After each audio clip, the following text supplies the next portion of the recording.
You're listening to a Pleasure Podcast, a podcast network revolutionizing the conversation around sex and relationships. For more, visit pleasurepodcasts.com.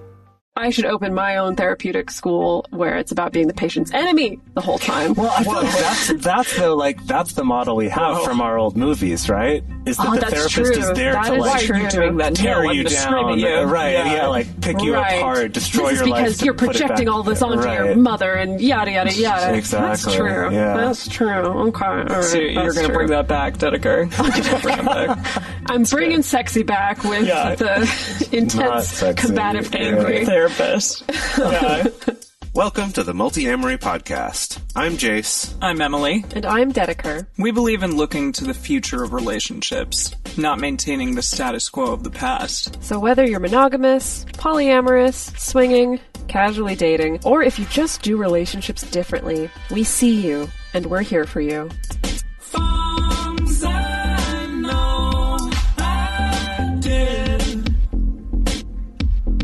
Forcing me to form myself to fit.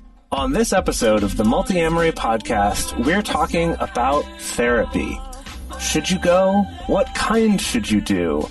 This is actually the first of a two-part episode where we're going to be going in depth about all of this. It's something we talk a lot about on the show, but we haven't really gone into a lot of the specifics about it before.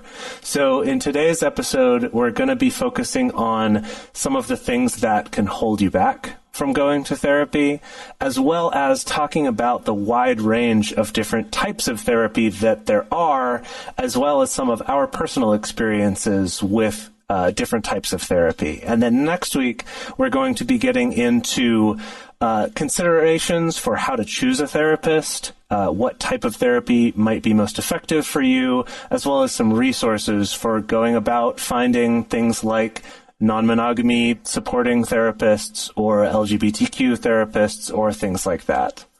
So we talk a lot about therapy on this podcast, and we talk a lot about going to therapy. Like, we tell all y'all out there to go to therapy. But full disclosure, I have not gone to therapy since I was in college. And when I was in college, I had kind of, I wouldn't say a traumatic experience with it, but I just recall, like, being treated by this man who was a therapy student, and he was not particularly, I guess he was a PhD student, but he wasn't very warm. He just kind of sat there and listened to me and, you know, with his pen and paper, and that was it. And I just would sit there and cry and cry and cry for the entire hour. And I think I went to like 8 sessions or something because that was all that my university would pay for free. So needless to say, would you say yes. at the end of 8 sessions of crying at a man with a pen and paper, and just like a guy that was maybe, I don't know, perhaps like a few years older than I was at the time, truly. Do you feel like you got anything out of it? I mean, other than just the catharsis of crying?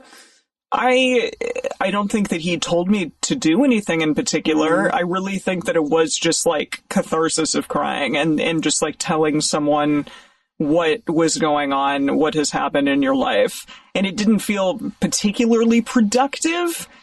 But, you know, I tell people on this podcast to go to therapy, and I know that I should do it. My partner has been like, you should go. I go. You would love it. And my mom is like, you should go. It's great. And I'm doing this episode. I researched this episode to try to help myself pull the trigger and actually go. So I'm sure that I'm not the only one out there who has these kind of thoughts and these feelings surrounding therapy. So I hope that this can help someone out there with this kind of dilemma. Our listeners should know that Emily titled this episode, "Should You, in parentheses, I go to therapy?" I'm sure the answer is yes. We all probably could use something from it, but yeah. So let's talk it out. Well, first of all, I will say that it sucks. I mean, I'm sure it's probably not like the direct fault of that PhD student, because it sounds like he was learning too. But I feel like that's a common refrain that I hear from people who feel hesitant about going to therapy or going back to therapy is just like, yeah, this person just sat there while I vented and then nothing happened. Yeah. And I'm like, that doesn't seem very productive to the person who's doing the therapy. And maybe I'm wrong here. Maybe that is ultimately what some people need. But I felt like I wanted real concrete answers or help or something. And maybe that's half the battle, is even knowing why the heck you're going in the first place. I think there's also something to be said for discovering that as you go. I think that there can be this tendency to think of starting therapy as like, I'm committed to now the next year I have to go to this therapist and I'm kind of stuck with whatever I've committed to, instead of thinking of it maybe more like interviewing someone for a job. Like they're going to work for you, essentially, or... I feel like you're really good at that, Jace. You've told me to do that for... Well, it just, like, even with, like, acting, managers or whatever that I've had in the past, you're like, no, they work for you. Like, you should be interviewing them. And I'm like, no, I feel bad.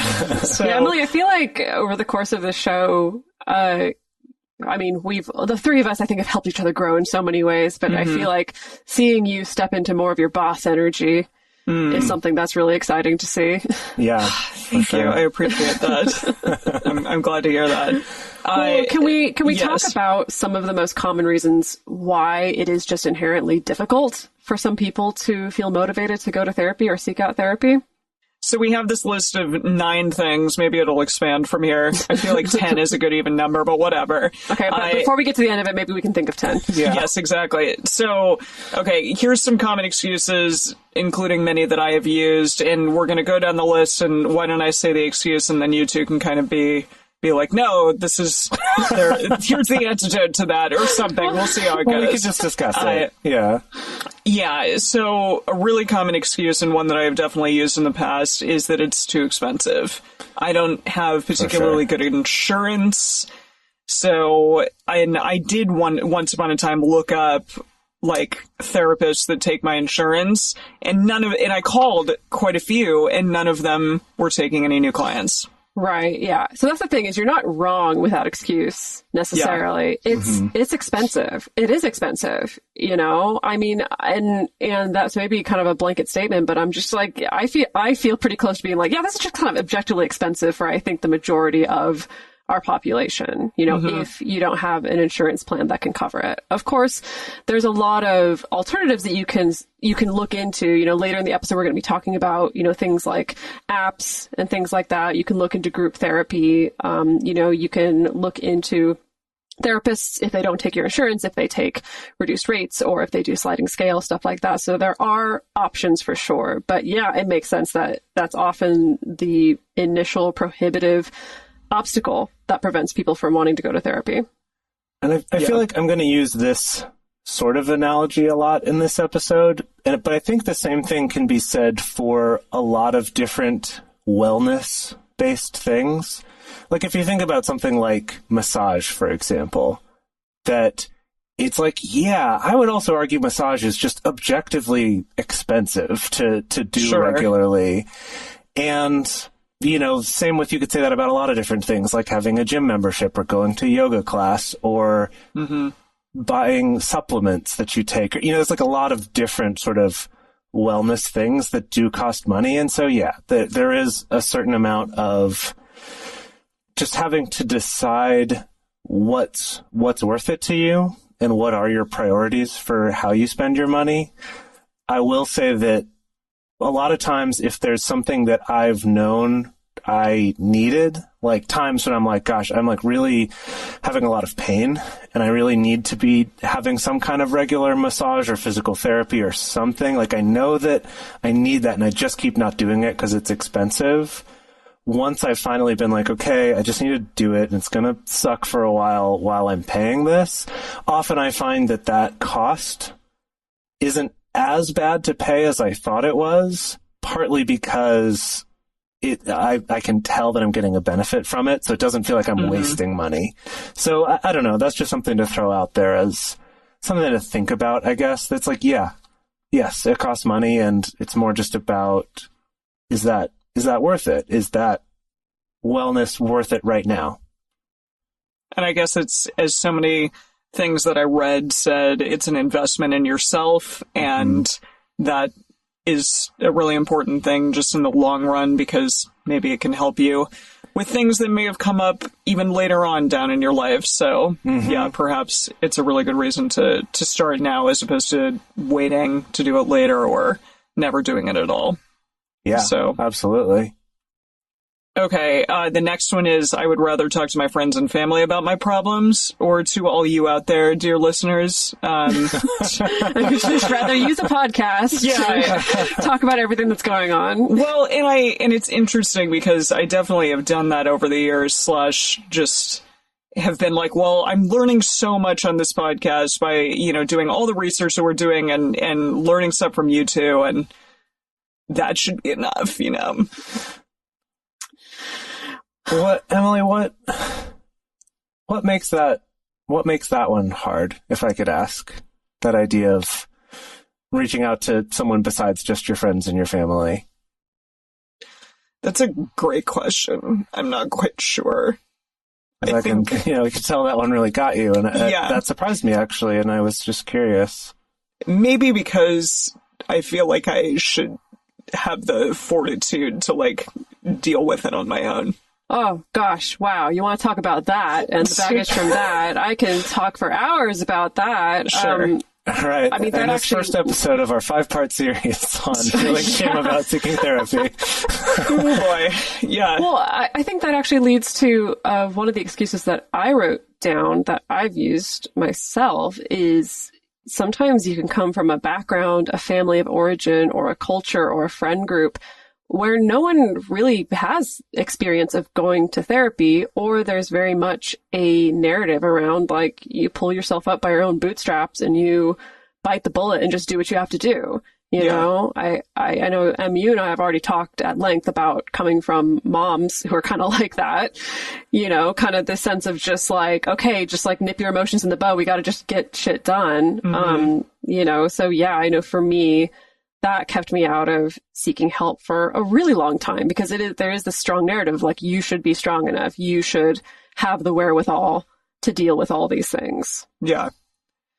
Yeah, so that's interesting. And I guess sometimes we don't, is the point. Yeah.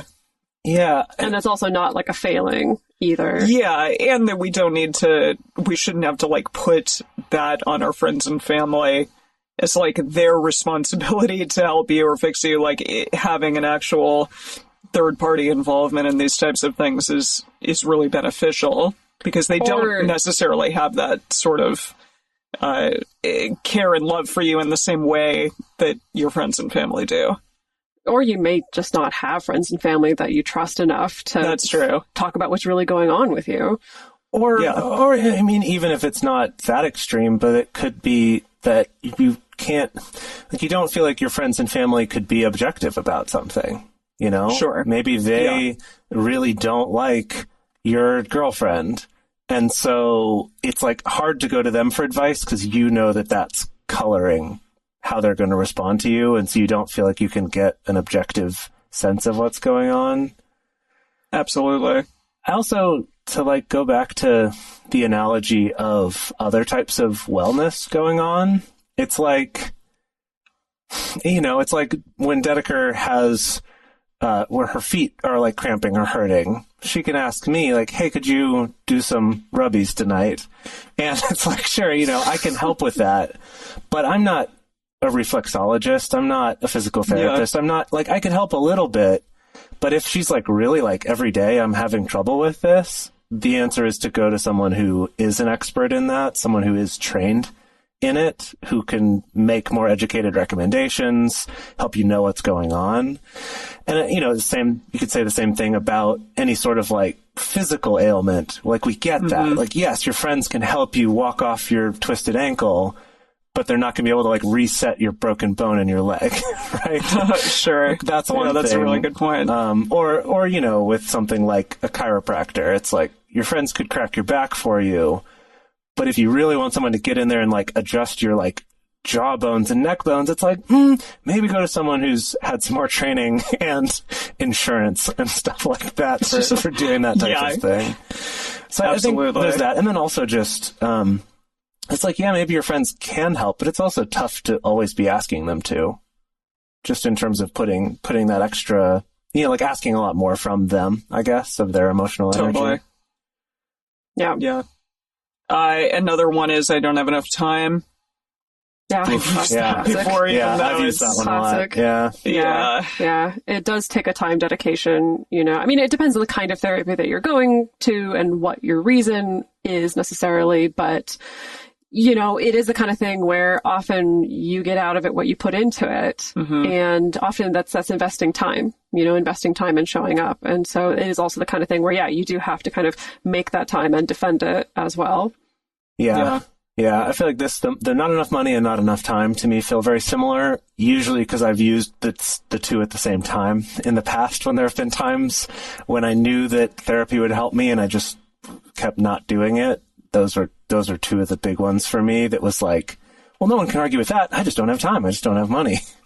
Yeah. And I think it's the same thing with money of like prioritizing and just deciding, okay, let me try this and trust that I'll get enough benefit out of this to be worth the time that I took to do it.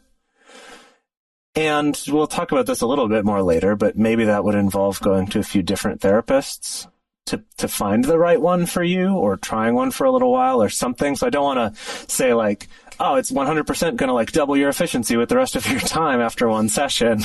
Not quite like that. It's the same as, exercising or getting massage, something like that. It'll take a little time, but if you do it for a while, you should notice a difference, like that it does improve the quality of your life so that time becomes worth it.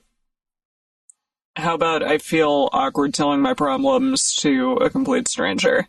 Yeah, definitely. I mean, the therapeutic relationship is such a weird relationship when you think about it, because it's very much like, yeah, I've never met you before. Now let's dive right into everything you feel vulnerable about or ashamed about, or your weaknesses or things like that. Yeah, it is weird. I think people who are used to going to therapy, who have like a longer background in it, it becomes less weird over time. But yeah, just the unknown and the newness of it can keep a lot of people away for sure. Yeah, and when I think back to, like, sitting in that room with that blonde-haired, 25-year-old kid that was trying to, I don't know, help me out or whatever, it felt awkward then, and I don't know. Yeah, I will say of the different therapists I've gone to, there's some where I almost feel like I am having to, like, give a presentation about what it is that I think is going on and what I think Here's that I want. And about my life. Right? I can see you doing that. It can sometimes feel that way. And I've had others where we just kind of like hit it off right away and connected, and things would come up then in those discussions that I had not even anticipated. Like, I didn't even realize that was, I guess either that I didn't realize that was a thought I was having or something that was going on, or that it was something that I had no idea wasn't just a fact. That was actually just something that I thought and was kind of projecting onto the world. And I think this also goes back to the only talking to your friends and family, is those people are very likely to share a lot of these same kind of worldviews with you. And while in some ways that can be helpful, you have sort of a common language with each other, in other ways it could make you totally blind to something that you just take for granted. Oh yeah, everyone thinks this way. And that someone who's a professional can go, in my experience, there's this range of different ways people can think about it, and, here's how that could affect you. So it is such a weird relationship, though. And also, like, where else in life do you have a relationship where you get 100% one-sided? Right, that the help is one-sided, and that they're like legally obligated to do their best to help you and to protect your privacy. That's such a strange, different relationship. Yeah, but I guess the thing that makes it weird is maybe also its greatest strength. So what about what good is talking about my problems actually going to do in the long run? Because I know people who go to therapy for decades and decades. Right. Yeah. So, I mean, I feel like there's a couple things there to think about. One of them being that I do think it's a good thing that therapy in general is becoming more normalized and less stigmatized. That's great. I do think that's something that good that has come out of our generation is that. However, I do think that a lot of us carry, I suppose, some assumptions about the therapeutic process that we've just osmosed from our culture, from what we see in movies, from what we see in TV shows. And the way that therapy is portrayed in movies and TV shows is very rarely accurate. Like very rarely accurate necessarily. And so I think sometimes people, I know I certainly did for a long time, just have an assumption of like, I know what therapy is already. And I know that it's probably not going to be helpful to me. I can sit there and ask myself, how do you feel about that? Just ad nauseum, or the assumption that I'm going to be on a couch with a Freudian therapist who's going to ask me about my parents, and I think that people often don't realize, if they don't have any touch point to the therapeutic world, is there's just this smorgasbord of different types of therapy, that you can try out and that you can experiment with. It's not all this kind of one size fits all, just sit down and talk about your problems for a decade, and then maybe we'll have a quote unquote breakthrough. And even that is controversial, actually, about, is that a good thing to be in therapy for 10 years, or is that a bad thing? I guess it kind of depends on the person and the type of therapy. Interesting. Yeah, and we're going to go through a little bit later in this episode a list of some common types of therapy, as well as some of the different ones that we've gone to, just to kind of give a sense of how big a range there is, like how different these different types of therapy can be. Because I think... Yeah, I had no idea. Right. I had no idea. Like, not only do we have this idea we've absorbed from our movies and our TV, but we also, like Emily's experience, and like the first time I went to therapy was also in college. Actually, I guess I went when I was a young kid too, when my parents were getting divorced. They had us go see a counselor a few times. I just remember mostly playing with the toys when I was there. But yeah, when my mom and dad were going through some stuff, I went as a really, really young person. Right. But I also just like played with toys and stuff. Right. And See, that's had funny. someone observe me, kind of. That's funny, because I only recently learned that my mom told me that when my dad died, she tried to get me to go to therapy, and I just said no. And so she didn't. She stopped right there. Wow. Gosh. Wow. I'm sure it probably would have been the same experience if all I remember is playing with toys. Yeah. Right. They had the crash test dummy toys. Those are really cool. Oh, yeah. I was really into those for a while. Yeah. Hilarious. But what I was trying to say, though, is that I think even if you have gone to therapy once, that might even like further reinforce this, oh, I know what that is. And that's not what I want. And I think that's why it's important to bring up that there is this pretty wide range of how this could look. Yeah, and this is one that I definitely struggle with as well. And it's not, I'm not trying to like put this out to the world in a negative way. It's more like, well, I should be grateful for my life, and I shouldn't, have to go to therapy because my life is really not that hard or whatever. But it's this question of like, well, only people who've been through really traumatic experiences who have like really difficult times in their life, or have, big issues come up, like those are the only people that really need to go to therapy. And because, for all intents and purposes, really, I'm doing fine. I shouldn't have to go.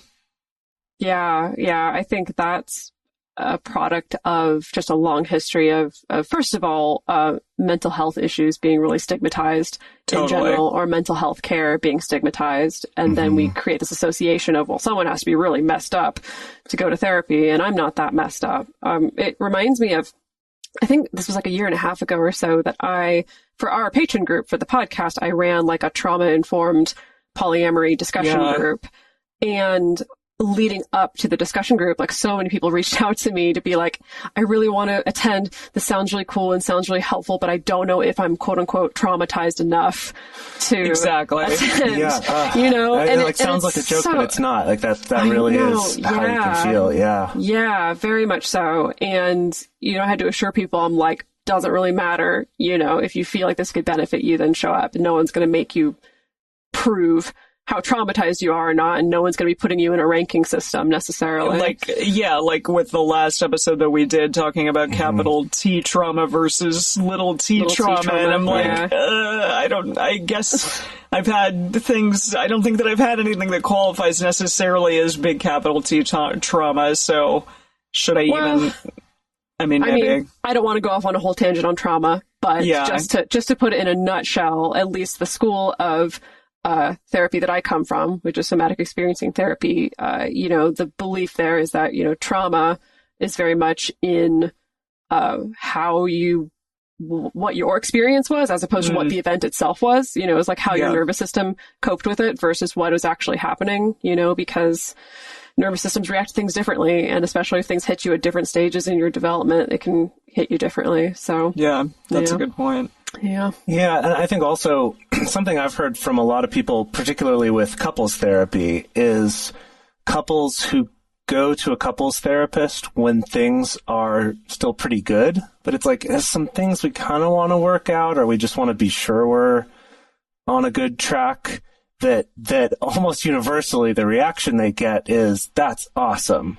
I'm so glad, because usually couples don't come until it's basically too late, right? Yeah. It's like there's so much damage here, right? If you think about, again, I'm going to use my physical wellness analogy because I think it's something we kind of get on a deeper, our culture gets physical wellness, sort of. Sure. In a way, a little more than we do with mental wellness. But it's like if you sprained your ankle very badly, or maybe broke it, you're not sure, it hurts a lot, it swelled, and you just kind of like, well, I don't know, I'm just going to keep walking on it. It's like only people with bad injuries go to doctors, so like this must not be that. And those bones can set wrong, and you can end up, having inflammation for the rest of your life in those joints or something, or later you end up needing surgery to reset that thing. Like my brother had that in his finger once, where because it broke and didn't get it fixed, he had to eventually later have surgery to like kind of take it all apart and put it back together. And so it's like that. I think therapy's like that a lot too, where I'm like, if you don't feel like you've had bad enough trauma or whatever to go to therapy, it's like, absolutely. Then if you think you could benefit from therapy, going now will also make it so then if something happens later, you're already better equipped to deal with it. Mm-hmm. Would you agree with that, Dedeker, from your experience? Oh, definitely. Definitely. I think that, I think you don't need to worry about being, needing to prove that you should be there. Essentially, I think it's just the takeaway I want people to have is if your therapist is a good therapist, you're not going to feel like you need to prove to them that you're quote unquote messed up enough to be there. Sure. Mm-hmm. Yeah. How about, and this is probably something that a lot of people who listen to this show question and worry about and think about when choosing a therapist, but that it's difficult to find the right person out there who will specifically help me with my needs, or who specifically understands like my experience and things that I'm going through, or who, for example, isn't going to say that like non-monogamy is the root of all of my problems or whatever.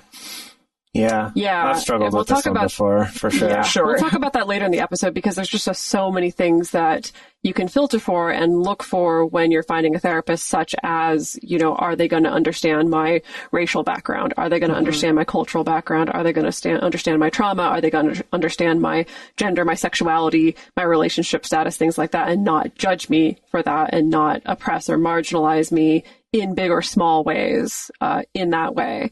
And I would definitely encourage people, because something that can also happen is people can feel like, I've been to therapy before. It didn't help. This person totally didn't get it. They totally dismissed what I was going through, or they judged me for this, that, or the other thing. And so there's just no way. And I just really encourage people to just not give up. There are so many therapists out there, and so many just wonderful, wonderful, wonderful people. And sometimes it takes a while to find the right fit and to find the person who offers that perfect combination of just like compassion, non-judgment. I might even just say and also it's not about striving for perfection either. It's just finding someone that you get benefit from, that the relationship feels safe enough, feels helpful enough, and to not Because I could see that going the other way too, where there's some people who feel like, well, now this is the only therapist I get to go to, and this is the only way it's going to go for me, versus every week, going to someone else being like, well, I don't know, it wasn't perfect yet. It's maybe somewhere in between those two is the middle path, as we like to say on this show. Yeah. And the final two we talked about a little bit before, but the first one is that there was traumatic experience going to therapy before you were potentially forced to go as like a child or a teenager, and that was really tough. Didn't go the way that you wanted it to, or you just like didn't have good feelings surrounding going and being forced to go. Yeah, I run up against that a lot with some of my own clients, is that sometimes, unfortunately, you could have been forced to go to therapy under really traumatic circumstances. So it was just like a super traumatic time, as it was your parents divorcing, or a parent going to jail, or, any number of traumatic or upsetting things that can happen. And that gets associated with being forced to go to therapy, or even not even something that major. It could just be you were made to go to therapy just against your will because you were a child or a teen and you couldn't really consent to what was going on. And that can definitely leave a bad taste in your mouth around therapy. Yeah. So now we want to talk a little bit about the different types of therapy, ways those are, as well as some things that you can do to help select the right therapist for you, or the right counselor or social worker or whatever it is. We're going to talk about all those things a little bit more. But first, we're going to take a quick break to talk about how you can support this show, keep this content free and available for everyone on the internet via their podcast machines. And we'll be back after that. So pelvic floor health is an important thing. We learn about it in yoga, you learn about it when you're working out, and things like the natural aging process or high impact exercises, childbirth, stuff like that, they do all take a toll on the health of the muscles that surround the vagina. And they can stretch, they can lose tone and tightness over time. So studies have demonstrated that tightening and toned pelvic floor muscles increase the power and intensity of the female orgasm as well. And who doesn't like that? So our sponsor for this week's episode is Intensity by Pour Moi. And the Intensity device is a combination automatic Kegel exerciser combined with a vibrator as well. The Intensity device is going to teach you what it feels like when your body is doing a proper Kegel so that you know how to exercise. It does that through e-stim. And then it also includes a vibrator so that you can have a good time while you're working out as well.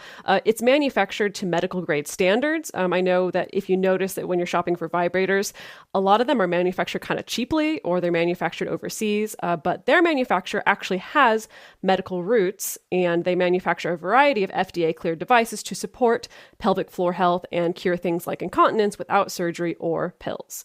I tried it. I actually had a really good experience with it, and I highly recommend people go and give it a try. Right now, Pour Moi is offering $25 off the Intensity on top of whatever sale price they have on their site when you go to pourmoi.com and enter promo code MULTI at checkout. That's $25 off when you go to pourmoi.com and use promo code MULTI. pourmoi.com, multi. It is time for another episode of Multiamory Lube Facts, brought to you by Uber Lube. Did you know that in the Edo period in Japan, that's the 17th century, people grated up yams to create something called tororojiru, which is a yam soup that also happened to double as lube. The Japanese, as well as those in Korea and China, would also boil a substance called carrageenan, which was made by boiling red seaweed, to use as sexual lubrication. Fortunately, we're no longer in those days. So next time someone offers you a sex on the beach, they must be referring to boiled red seaweed to use as lubricant. Luckily, these days, instead of that, you can just order some Uberlube. Uberlube is a high-grade silicone lubricant made from clean, body-friendly ingredients. All of us love it. We recommend it to everyone that we know. You can also even use it in your hair or on your skin. It's that clean that you don't have to worry about like, oh, this is on something, it's going to stain it, or it's going to make it feel all sticky and gross. And right now, they're offering Multiamory listeners a special offer of 10% off and free shipping when you use our promo code MULTI at uberlube.com. That's 10% off and free shipping. Just use code MULTI, M-U-L-T-I, at uberlube.com. So thankfully, no more need to shove yam goop up your hoo-ha to have good sex. This has been another episode of Multiamory Lube Facts, brought to you by Uberlube.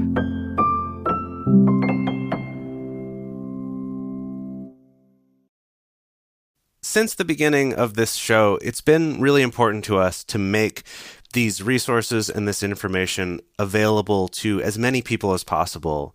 And doing that through a free podcast has been amazing in helping us reach more people, to let them know that they are represented, that there are people who understand you and who are working on relationship advice and tools for you, and not just if you fit into this one particular mold that's in the movies and the TV shows.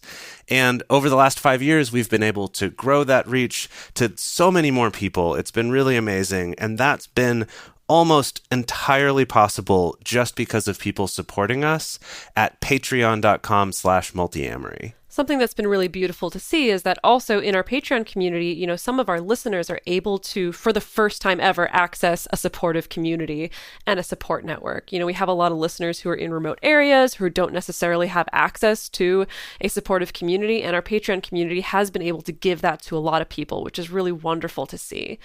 And so we really appreciate the people who are in our community who choose to support the show, and we want to give back to the people who are going out of their way to help us keep making this show. So some of the cool things that we offer as a thank you include private Facebook and Discord communities just for our Patreon listeners, having early releases on episodes, getting bonus episodes, and also private video discussion groups. We love getting to give back to our community in that way. So if you do want to join this amazing community of people who help make this show possible, go to patreon.com/multiamory today and become a patron of ours. We'd really appreciate it.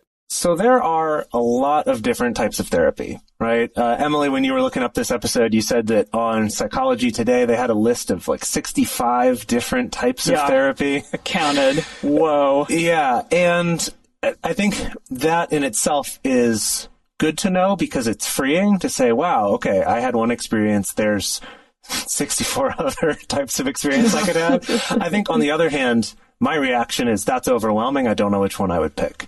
So there are some that are more common than others or more well known. But I also think just as you look into it and realize these are all different, you might hear about them and go, yeah, that something about that sounds interesting to me. I'm curious to try that. This is everything from cognitive behavioral therapy, which is pretty hot right now, or music therapy, play therapy, animal-assisted therapy, drama therapy, drama therapy, acceptance and commitment therapy, Hakomi therapy. There's What's that? So many modalities. Oh, we can't get bogged down in explaining every single kind. There's so many. Yeah, I don't know what Hakomi therapy is, but y'all look it up for sure. Let's hit some of the big ones, though. These are some of the 5 most common. Exactly, and thank you to the Zoe report. I was amazed that I found that on the Zoe report, but it was actually a good, comprehensive list. So, okay, cognitive behavioral therapy, CBT. This is kind of the one that I hear thrown out there a lot. And I thought that this, was all encompassing of, traditional talk therapy, but it totally isn't necessarily. But it does focus on growing the patient's awareness of what is both inside and outside of their control. So you build cognitive awareness and an understanding of what your thoughts do to your mental and emotional state. And it can be really helpful for just about anyone looking to manage stressful life situations, but it can also be helpful for those who have mental health disorders such as eating disorders, depression, or PTSD. Yeah, and I actually had a kind of therapy sort of similar to this, but he described it more as Skinnerian, or from B.F. Skinner, his sort of approach, but it was very similar of finding what's in your control and out of your control, and for me at the time it was really helpful. Another one is dialectical behavior therapy. I like saying the word dialectical. This is DBT. And this is created for people who have extreme emotional responses to certain situations and focuses on centering the patient and allowing them to get back to their rational thoughts more quickly.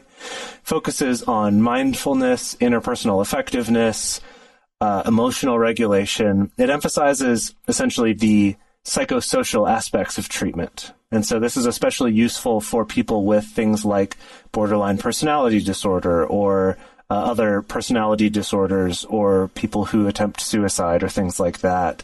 And it's kind of described as like a collaborative form of therapy where the treatments are both one-on-one with a therapist and in group settings to kind of really, because it's about that socio-psychological thing of your interaction with other people. Yeah.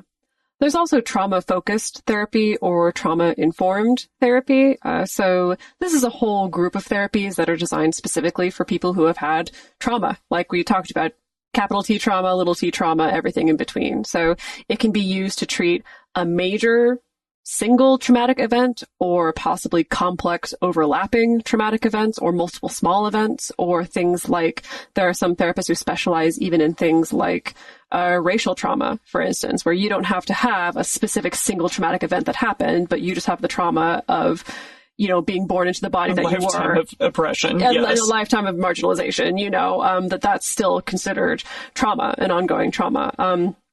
This group of therapies are used to help treat people who have PTSD or CPTSD, war veterans, sexual assault survivors. It can help bring closure to the traumatic event so that you can stop reliving it over and over again, so that you can reduce your PTSD symptoms and the way it shows up in your life. So these are things like, currently, what's really hot right now is EMDR, or eye movement desensitization and reprocessing. There's also CPT, or cognitive processing therapy, and PE, or prolonged exposure. What I'm currently getting trained in right now is SE therapy, or somatic experiencing therapy, which has some overlap with EMDR as well. And so ideally, if trauma specifically is something that you know that you want to work on or is very relevant in the stuff that you want to work on, looking for someone who is trained in one of those modalities, certified in trauma treatments, or has a practice that specifically focuses on trauma therapy will probably be the most helpful. And then we have psychodynamic therapy, and this one comes from Freudian origins, and specifically it tries to get to the roots of emotional suffering coming from our family of origin and how the past has shaped any challenges that we're suffering today.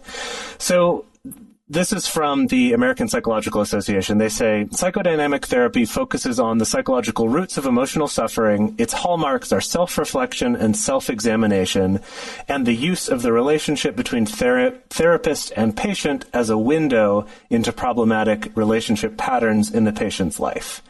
Now, this is one that... lay on a couch. You have to. Legally, yeah, you have to be on a couch, or they cannot do the practice. You have to. Yeah, the doctor walks around with a pen and paper, sits on a little poof next to you or something. Yeah, has to have a beard and a pipe for sure. All those things are required. This is one that Freudian therapy was kind of what started a lot of therapy today. It's not as popular now, and there's a lot of other modalities that I would recommend first. However, some people do get a lot of benefit out of this type of therapy. So it's a good one to have on there, since that is kind of, the original flavor. The father of therapy. In this top 5, there's also interpersonal therapy, which is sometimes related to what's known as relational psychotherapy. There's, of course, with all these things, there's nuances, and someone out there who knows way more than we do is going to get angry about the way that we're describing it. So just sit down and have some patience with us. But with interpersonal therapy, the doctor-patient relationship itself serves as a corrective experience for the client. So this can be really appropriate for people who've had challenging relationships with their parents or their friends or their romantic partners. It's also sometimes used to treat mood disorders like bipolar, major depressive disorder. It's fairly relaxed and supportive, and ultimately the goal of the treatment is to be the patient's ally. I mean, I think that applies to a lot of therapeutic schools.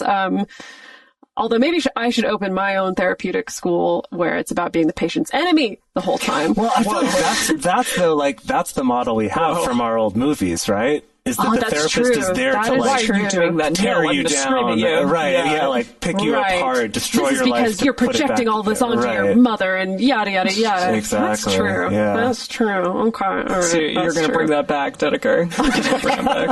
I'm bringing sexy back with the intense combative therapy. Therapist. Yeah. So as far as personal experiences, I've gone to talk therapy a number of times. I'm in talk therapy right now, actually. My very first therapeutic experience ever was talk therapy. But that's different than CBT?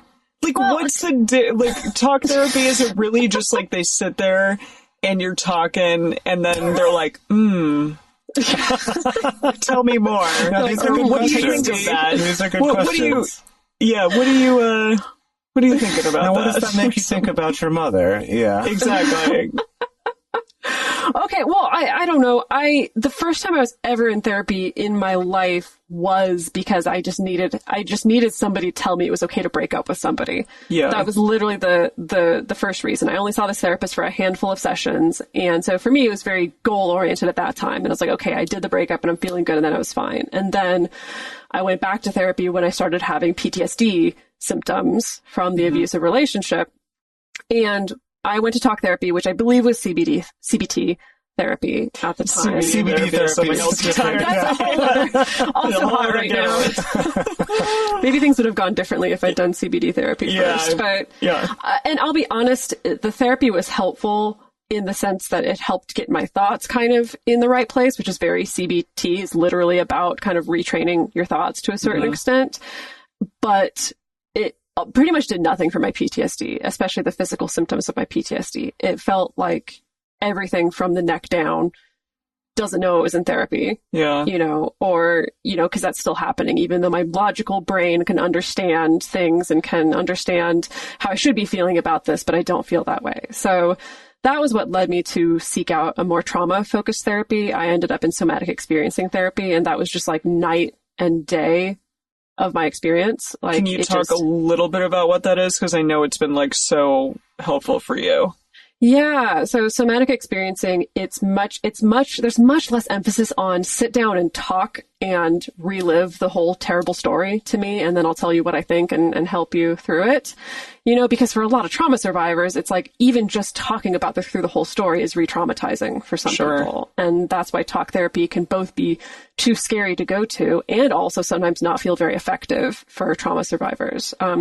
So somatic experiencing is much more of a body-based therapy, not necessarily that there's body work like being touched or things like that, but it's much more about what's going on in your nervous system and like the physical manifestations of your trauma and your PTSD and kind of working through that and renegotiating that through body awareness, through visualization, through sometimes doing some movement and stuff like that. And it's a psychodynamic process of kind of renegotiating trauma, essentially. I had an amazing, amazing experience with it. And of course, that's why I ended up, applying to get into the training program. And now I'm on this 3-year journey of doing the training. I can't say across the board that that's going to be everybody's experience, but anyone who comes to me talking about trauma, I'm very rah-rah for somatic experiencing. But, things like EMDR also are fantastic as well.